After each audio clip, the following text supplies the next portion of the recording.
Hello and welcome back to my channel. If you're new here, my name is Taylor. I'm a first-year law student and a certified personal trainer, taking you all along the law school journey with me and showing you how I do my best to live a healthy, balanced, and productive life in the process. I've done videos on my LSAT stuff in the past, so I've done a whole video on my studying and I've done a couple other videos talking about it as well.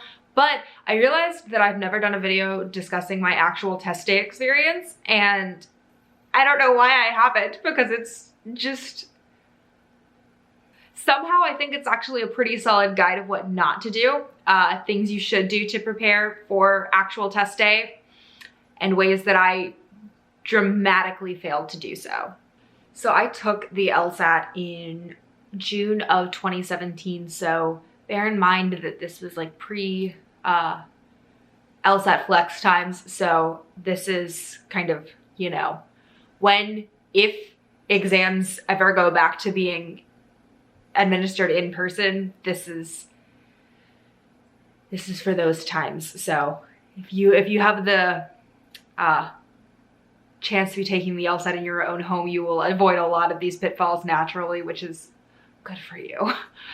So the first thing that I did was I took the LSAT in a city that I was super unfamiliar with to begin with. Like, this is a place that I had never been. I took it in DC while I was working up in DC, but I hadn't been in DC for very long. I'd only been there for, you know, a couple of weeks. So I was completely unfamiliar with the city, completely unfamiliar with where I was taking the test, which, you know,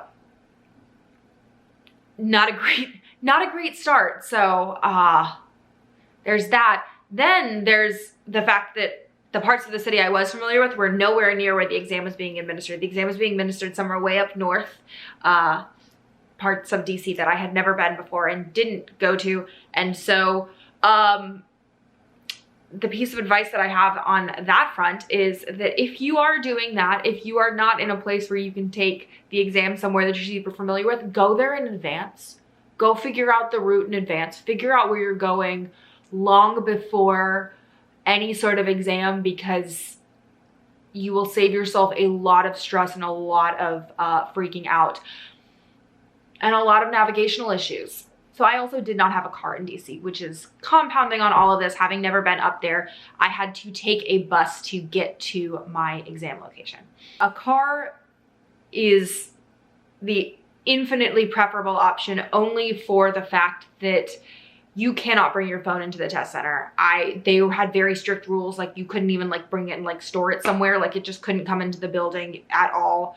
You could only bring into the test building what you were taking into the exam, which was a clear plastic Ziploc baggie of supplies. So that's all I had. I had a bag with my credit card and my Metro card to get on the bus, and then pencils and the other necessary test taking things, and took a bus route that I had never taken before. Go practice your route beforehand. If you are taking the test somewhere and are, you know, having to take some new mode of transportation that you've never done before, figure it out beforehand, because I literally sat there. I knew approximately where I was getting off, but because I hadn't done it before, I didn't know exactly. And so I literally bugged the crap out of this poor bus driver, being like, are we at the school yet? I don't even remember what it's called anymore, but are we there yet? How many stops until we're there? Just constantly. I feel bad for that man. He dealt with a very high-strung person that day, and I was completely unaware of where I was.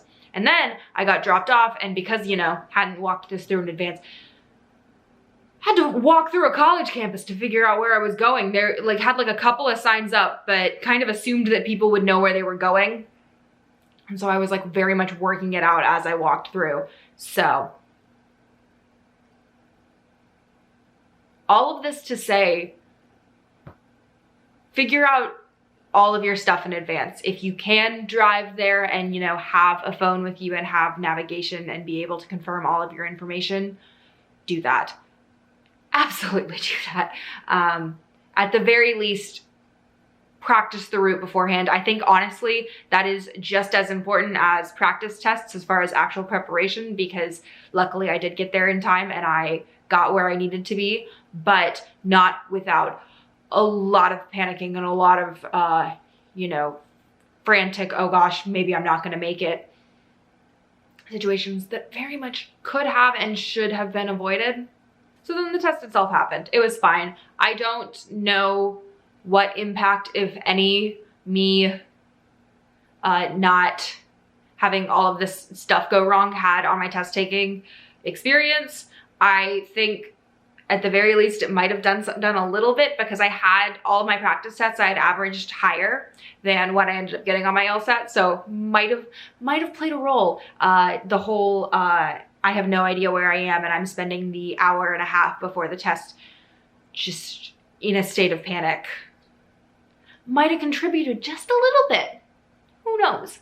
After the test is just where it gets funny. Like, this isn't even like advice necessarily. This is just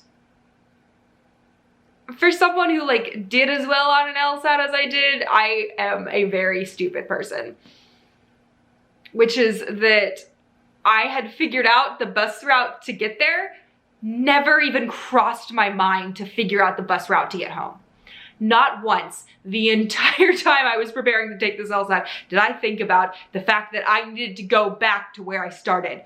And the fact that like bus routes aren't necessarily like it goes this way and it also goes this way. Like sometimes in the case of a lot of DC buses, they go a weird circly route or like pick up at a different point. Yeah.